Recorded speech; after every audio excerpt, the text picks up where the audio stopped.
There are the perimenopausal women, which are the women who are still cycling and fertile.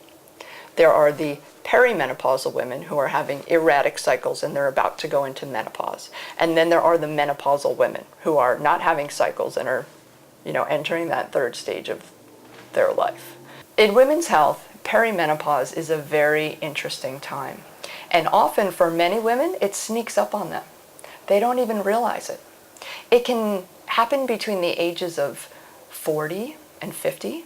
Sometimes women will go into premature ovarian failure where the ovaries will start to slow down, and I've seen that in as early as 35 years old.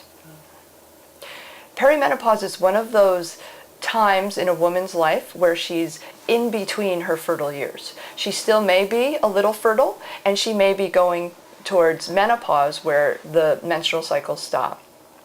There are many symptoms that are included in perimenopause. One of the biggest ones that I hear from women is sleeplessness, anxiety, heart palpitations, fatigue, a decrease in mental functioning. Occasionally we'll get night sweats, the hot flashes, some of the more traditional symptoms that we see in menopause. A woman's cycles may be completely regular, or they may start to become a little irregular.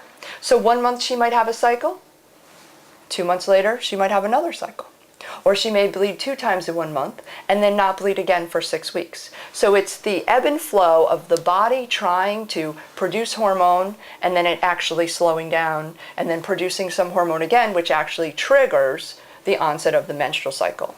So in this time when the hormones are going up and down, it really is an internal roller coaster for a woman.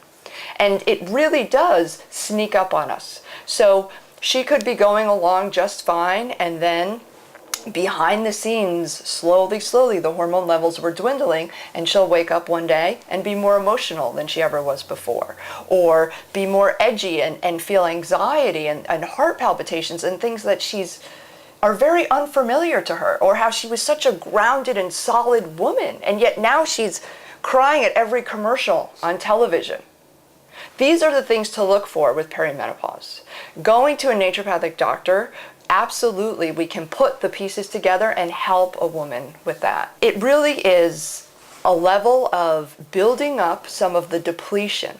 So getting her on the right level of nutrition, vitamin supplements to help build her cake and recreate it. Occasionally she will need some mild hormone replacement therapy, but hormones are really always the icing on the cake. They are never the cake.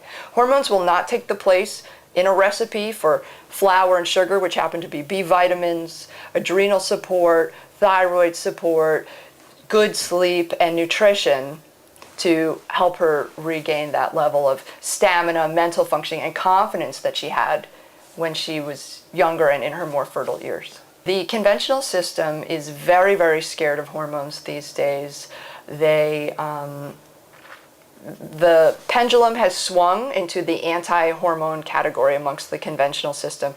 And what that means is that hormones cause cancer, no woman is safe, we need to be blocking hormones. If she has a precancerous condition, we need to cut out all levels of hormones from her system. And that is very to the right now. To the ultimate left would be a spokesperson for bioidentical hormones such as Suzanne Summers, who says that every woman needs to be replaced with bioidenticals and they're much safer and she will regain her quality of life, her mental functioning, her energy. Between the left and the right, there is a happy medium. And within that happy medium is how a woman feels, if she can sleep, if she has enough energy to make it through the day, if she can properly think and not be overly emotional. Bioidentical hormones are thought to be much safer than synthetics. The conventional system, for the longest time, used synthetic hormones. Synthetic hormones are not exactly like the chemical structure of the hormones that we make in our body. They don't fit. It is not a lock and key. Bioidentical hormones are much closer to the hormones that we produce in our body, and it is an exact fit, and therefore they have much lower side effects. The jury is still out as to how safe bioidenticals are. My stance and the stance of many people in the alternative medical field is that they are safer and they do really help women regain their quality of life. However, in my practice, I treat women a number of ways to help restore hormone balance. Sometimes I just use herbs. I use a combination of homeopathy, good nutrition, getting their vitamin and mineral stores repleted. If a woman is really debilitated and suffering from low hormone levels, I do use bioidentical hormones, and they do change women's lives for the better.